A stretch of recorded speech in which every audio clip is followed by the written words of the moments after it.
আসসালামু আলাইকুম। আজকের আলোচনায় স্বাগত জানাই। আমার ফ্রেন্ড লিস্টে বা আমাদের ভিউয়ার্স যারা আছেন অনলাইন প্ল্যাটফর্মে, বিশেষ করে ভিউয়ার্সদের মধ্যে যারা মোটর বাইকার বা প্রচুর পরিমাণে মোটরসাইকেল কিনতে এবং চালাতে পছন্দ করেন, তাদের জন্য আজকের ভিডিওটি খুব বার্নিং একটা আলোচনা হতে যাচ্ছে আমি মনে করি। তো গত 3 দিন আগে কিন্তু ভিআরটিএ থেকে একটা খুব কঠোর নির্দেশনা এসছে, সেই বিষয়টার উপরে আজকে আলোকপাত করব। সো যারা মোটর বাইকার আছেন বা মোটরসাইকেল কিনতে এবং চালাতে পছন্দ করেন, তারা আমার মনে হয় এই ভিডিওটি খুব মনোযোগ দিয়ে শুনলে খুব বেনিফিটেড হবেন।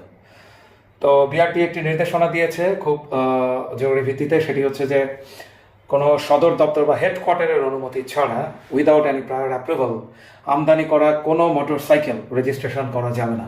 সেই মর্মে বাংলাদেশের সমস্ত সার্কেল অফিসকে বিআরটিএ থেকে নির্দেশনা দেওয়া হয়েছে।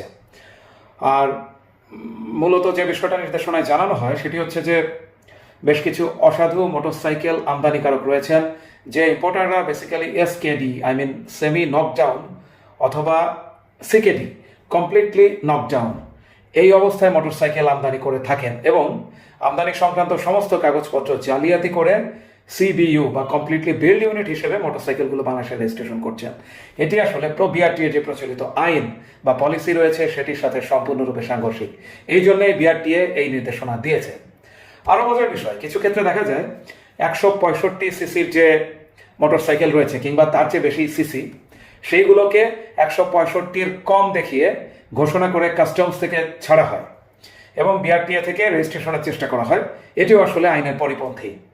এই ধরনের ত্রুটিপূর্ণ মোটরসাইকেলের রেজিস্ট্রেশন বন্ধে বিআরটিএ তাদের সদর কার্যালয় থেকে মোটরসাইকেলের সব কাগজপত্র যাচাই বাছাই করে CBU, that is completely build unit বা এসকেডি অর্থাৎ সেমি নকডাউন অবস্থায় আমদানি করা মোটরসাইকেলগুলোর চেসিস ও ইঞ্জিন নম্বরের তালিকা অনুমোদন ও বিআরটিএ আইএসএ আপলোড করা হবে এখন থেকে। তো তার পরিপ্রেক্ষিতে সমস্ত সার্কেল অফিসগুলো রেজিস্ট্রেশন দেবে। সুতরাং 31শে জুলাইয়ের পর থেকে, অর্থাৎ এই মাসের যে আগামী 25টা দিন অবশিষ্ট রয়েছে, তারপর থেকে সিবিইউ বা এসকেডি অবস্থায় আমদানি করা প্রত্যেকটি মোটরসাইকেলের চেসিস এবং ইঞ্জিন নম্বরের তালিকা অ্যাপ্রুভাল ছাড়া কোনো ধরনের মোটরসাইকেল আর রেজিস্ট্রেশন দেওয়া হবে না। এই ব্যাপারে বিআরটিএ চেয়ারম্যানের চমৎকার একটি নীতিগত অনুমোদন রয়েছে এবং খুব কঠোরভাবে বিআরটিএ ডিরেকশন দিয়েছে।